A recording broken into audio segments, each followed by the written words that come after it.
आप देख रहे हैं ABPS न्यूज। नमस्कार। संयुक्त खबर बारामती, मुंबई और दिल्ली से। बारामती एयरपोर्ट पर हुए विमान हादसे में महाराष्ट्र के उप मुख्यमंत्री अजीत पवार की मृत्यु के बाद देश भर में वीवीआईपी विमानन सेवा प्रदाता company VSR aviation private limited जांच के घेरे में आ गई है। अजीत पवार ने जिस एयरक्राफ्ट के क्रैश होने की वजह से अपनी जान गंवाई वह एयरक्राफ्ट लीजेट 45XR 2 वर्ष पूर्व सितंबर 2023 में मुंबई एयरपोर्ट पर हादसे का शिकार हो चुका था। उस हादसे में 3 यात्री घायल हुए थे और विमान जांच के घेरे में था। उस एयरक्राफ्ट की रिपोर्ट ABPS न्यूज को सूत्रों से प्राप्त हुई है। ये रिपोर्ट सही है या गलत, ABPS न्यूज इसकी पुष्टि नहीं करता, लेकिन यह जरूरी है कि जिस भी रूप में जानकारियां ABPS न्यूज को मिल रही हैं उन्हें जन सामान्य तक पहुंचाया जाए। अब यहाँ बड़ा सवाल यह उठता है कि तमाम खामियों के शिकार इस सीरीज के विमान को फिर से उड़ान की अनुमति किसने, कब, कैसे और क्यों दी। DGCA अब तक क्या कर रहा था। वीवीआईपी विमानन सेवा प्रदाता कंपनी VSR वेंचर्स के बारे में एक चौंकाने वाली जानकारी यह मिली है कि इस कंपनी का मालिक कैप्टन विजय कुमार सिंह और उसका बेटा कैप्टन रोहित सिंह पुराने रद्दी हो चुके और लगभग सेवाओं से हटाए जा चुके एयरक्राफ्ट्स को खरीदकर उनका नवीनीकरण कर पुनः वीवीआईपी सेवा में लगवा देते हैं। दिल्ली के महिपालपुर में प्लाट नंबर L1B में VSR वेंचर्स विमानन कंपनी का ऑफिस है, जहां हादसे के बाद DGCA की टीम जांच के लिए पहुंची। साथ में बड़ी संख्या में पत्रकार भी पहुंचे तो कंपनी का कार्यालय बंद मिला।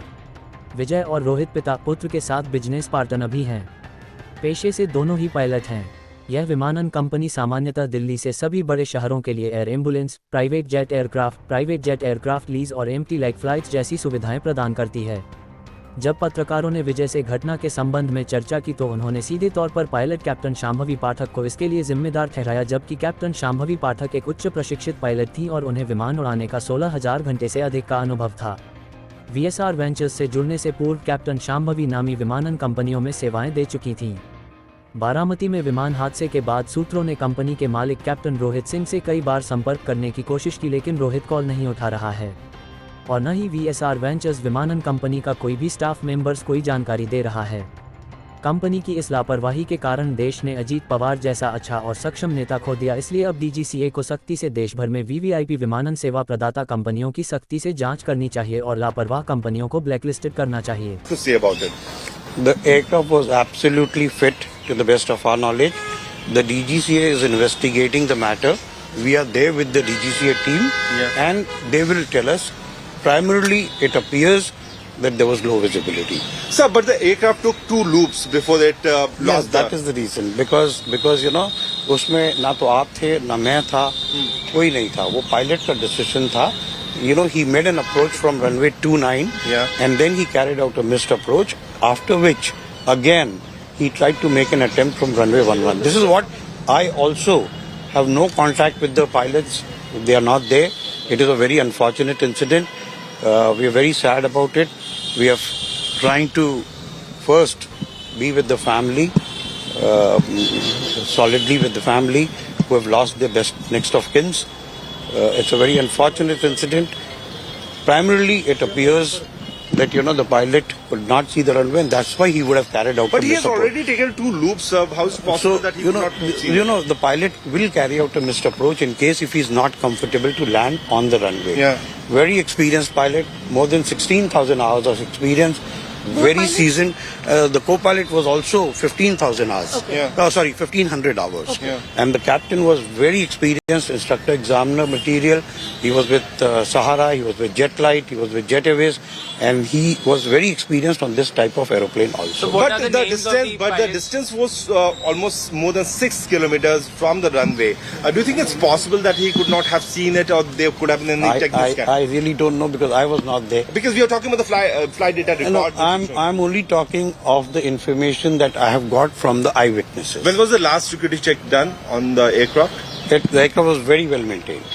There was absolutely no problem in the aircraft. There was no technical failure in the aircraft. And as far as we know. 2023 के इंसिडेंट की रेफरेंस दी जा रही है कि 2023 में भी ऐसी हादसा हुई थी। उसमें भी आप लोगों ने शायद लो विजिबिलिटी की बात उठाई थी। अगर आप उसमें मैम 2023 में जो हुआ था वो बॉम्बे एयरपोर्ट पे हुआ था और उसमें भी बारिश हो रही थी, लो विजिबिलिटी थी, and the pilot after touchdown skidded off the runway. So that was the incident. अभी फिलहाल सर जो आप लोगों से डिटेल्स मांगी जा रही है उसके रिगार्डिंग क्या अपडेट है पूरा? मैं देखिए AIB की इन्फॉर्मेशन मैं ना आपको दे सकता हूँ ना मुझे कुछ मालूम है. You know, the DGCA is doing their work. So please give us some time to handle first the families who have lost their lives, handle the DGCA, and then we'll get back. Sir, how many Learjet 45s do you have? We have 7. And will you ground them for now? I don't know. Why should I ground them? They're all fit aircraft. Why should I ground them? Okay. That's not my decision. Okay. The Learjet worldwide is a very, very dependable aircraft. So why should we ground them? And please excuse me more than this. I've listened to you. Any message for the family members who from where were My deepest condolences. So Captain Sumit Kapoor was a very good friend of mine. Very good friend of mine. He was a brother to me. Yeah. His son is also a pilot with us. Captain Shambhavi was a daughter to me. She was a child to me. And both of them were extremely good human beings, extremely good pilots. So where Unfortunate. They're from Delhi. They're from Delhi. It is very unfortunate this has happened. Please give us time to come out of this, irreparable shock. Agreed sir. Sir एक last बात, You know? एक pilot आप लोग जो पूछ रहे हैं वो इस समय मेरे को भी नहीं पता। नहीं सर, 2023 में जो हुआ था इस समय आज 2023 की बात करने का समय है।